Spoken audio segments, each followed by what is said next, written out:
Bismillahirrahmanirrahim. Assalamualaikum warahmatullahi wabarakatuh. Alhamdulillahirabbil alamin. Wa bihi nasta'inu ala umuri dunya waddin. Asyhadu an la ilaha illallah wahdahu la syarika lahu wa asyhadu anna Muhammadan abduhu wa rasuluh. Allahumma shalli wa sallim wa barik ala Muhammadin wa ala alihi wa ashabihi wa man tabi'ahum bi ihsanin ila yaumiddin. Amma ba'd. Usikum wa iyyakum bittaqwallahi wa ta'atihi la'allakum tuflihun. Ya ayyuhalladzina amanu taqullaha haqqa tuqatih wa la tamutunna illa wa antum muslimun. Ma'asyiral ikhwah wal akhwat rahimani wa rahimakumullah. Alhamdulillah kita kembali kepada kajian menjelang berbuka puasa. Hari ini hari yang ke-10 dari bulan Ramadan. Kita akan membahas tentang keakraban para ulama dengan Al-Quran. Kita akan mengambil ibrah bagaimana para ulama berinteraksi dengan Al-Quran di bulan Ramadan. Ma'asyiral ikhwan wal akhwat rahimani wa rahimakumullah.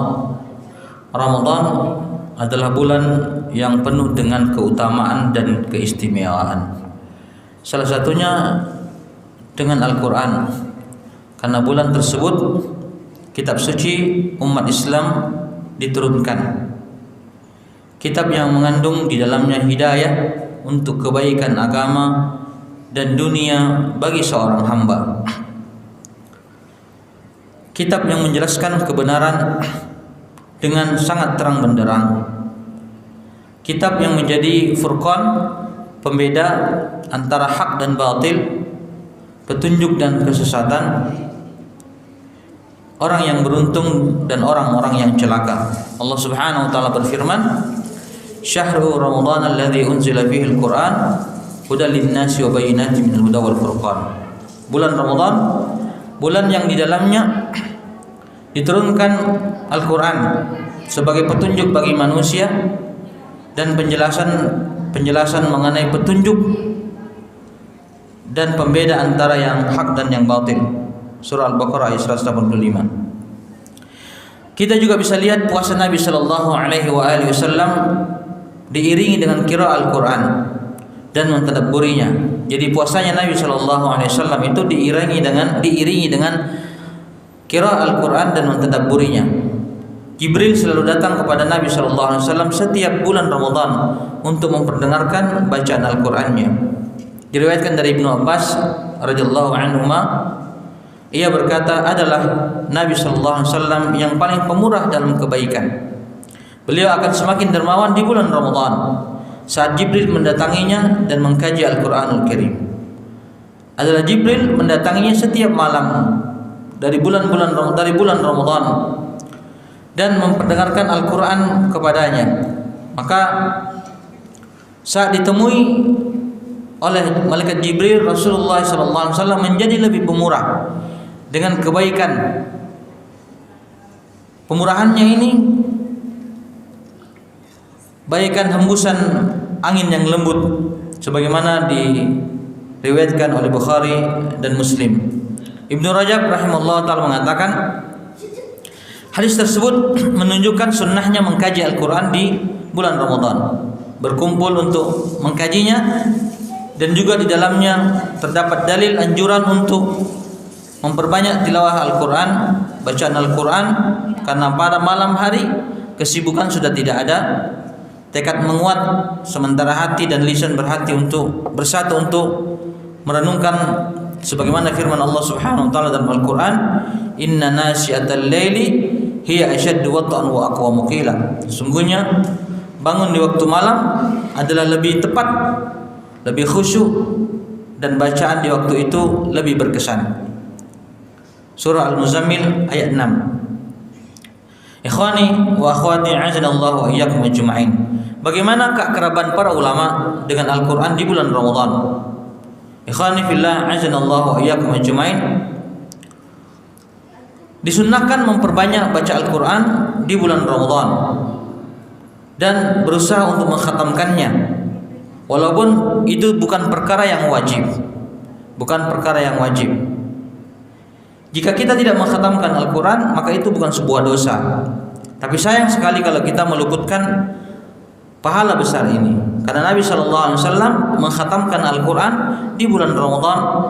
Bahkan di tahun beliau meninggal dunia, beliau mengkhatamkan Al-Quran 2 kali bersama dengan malaikat Jibril alaihissalam. Baik, ketika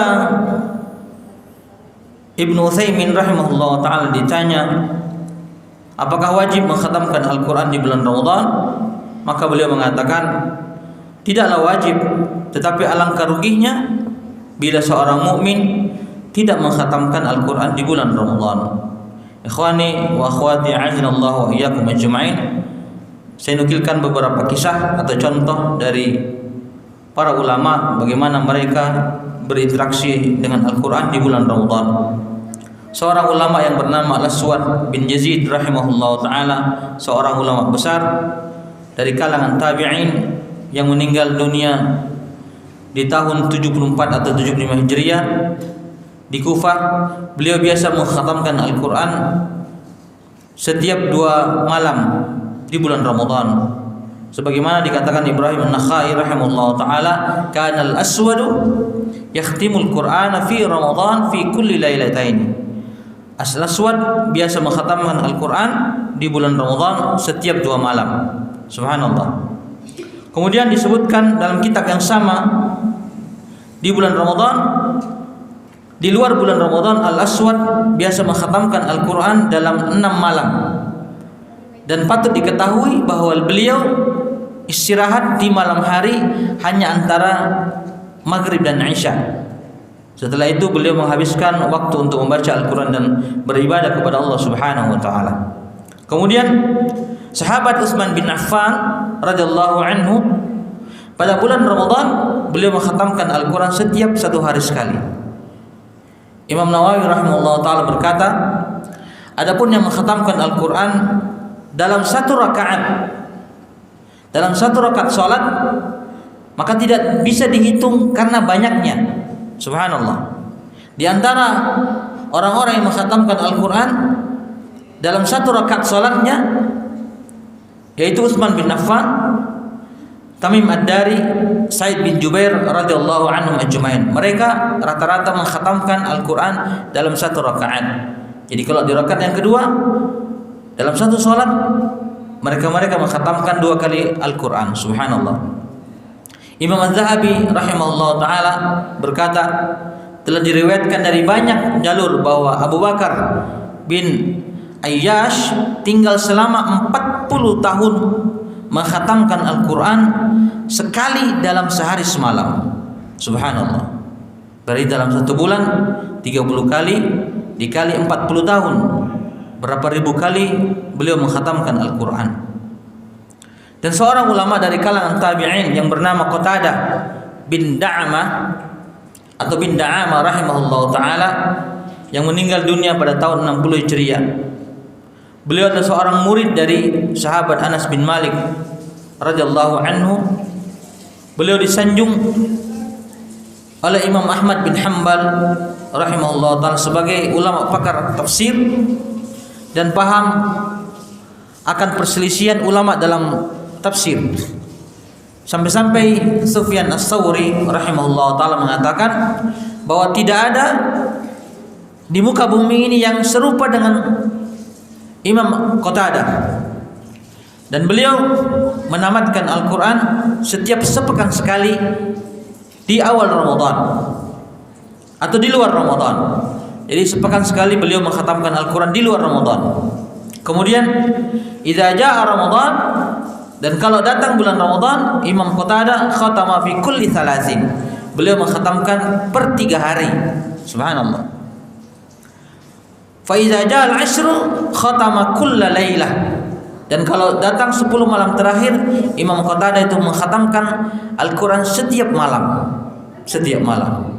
Subhanallah. Dan Imam Asy-Syafi'i rahimahullah ta'ala mengkhatamkan Al-Quran selama bulan Ramadan 1 bulan 60 kali. Berarti dalam sehari semalam beliau mengkhatamkan Al-Quran 2 kali. Luar biasa.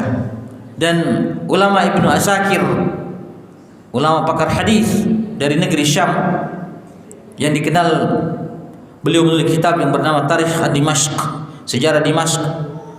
Anaknya mengatakan wa kana muwazifan ala salatil jama'ati wa tilawatil Quran.